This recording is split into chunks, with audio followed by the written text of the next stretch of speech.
let's have some statistics. There have been a lot of studies out there that don't show a correlation between low-skilled immigration and the loss of jobs for native workers. Cite for me, if you could, one or two studies with specific numbers that prove the correlation between those two things, because your entire policy is based on that. And secondly, I had sources that told me about a month ago that you guys have sort of elbowed infrastructure out of the way to get immigration on the legislative queue. Tell me why this is more important than infrastructure. Well, the latter statement isn't true. I think the most recent study I would point to is the study from George Borjas that he just did about the Mariel boat lift. And he went back and re-examined and opened up the old data and talked about how it actually did reduce wages for workers who were living there at the time. And Borjas has, of course, done enormous amounts of research on this, as has the Peter Kirsanow on the U.S. Civil Rights Commission, as has Steve Camarada at the Center for Immigration Studies, and so on and so on. Sciences, engineering, and medicine. And right, no recent study said that as much as $300 billion a year may be lost as a result of our current immigration system in terms of folks drawing more public benefits than they're paying in. But let's also use common sense here, folks. At the end of the day, why do special interests want to bring in more low-skilled workers, and why historically... I'm not asking for common sense, I'm asking for specific Well, I think it's very clear, data. Glenn, that you're not asking for common sense, but if I could just answer...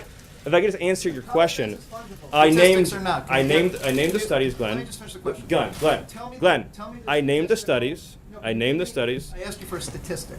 Can you tell me Glenn, how many... Maybe we'll make a carve-out in the bill that says the New York Times can hire all the low-skilled, less-paid workers they want from other countries, and see how you feel then about low-wage substitution. This is a reality that's happening in our country.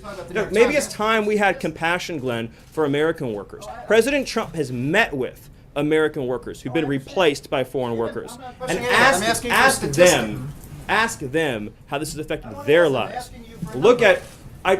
I just told you. Low-skilled jobs that Americans might otherwise have. Why?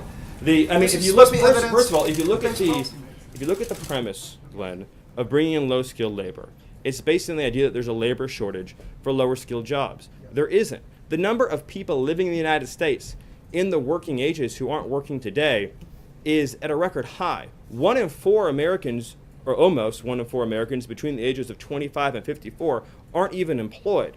For African American workers, their labor force participation rate, who don't have a high school diploma, I guess African American males without a high school diploma, has plummeted some 40 percentage points since the mass wave of unskilled migration began. The reality is that if you just use common sense, and yes, I will use common sense, the reason why some companies want to bring in more unskilled labor is because they know that it drives down wages and reduces labor costs.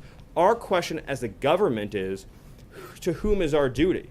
Our duty is to U.S. citizens and U.S. workers to promote rising wages for them. If low-skilled immigration was an unalloyed good for the economy, then why have we been growing at 1.5% for the last 17 years at a time of unprecedented new low-wage arrivals? It's just the facts speak for themselves. At some point, we're accountable to reality. And on the other hand, like I said, you have ultra-high-skilled workers who are at the back of the line, which makes no sense in the year 2017. Neil, let me go to you. You're now targeting African American males. Here's a You just fairly- brought up the African American Here's a male fairly simple stats. Are you question. now targeting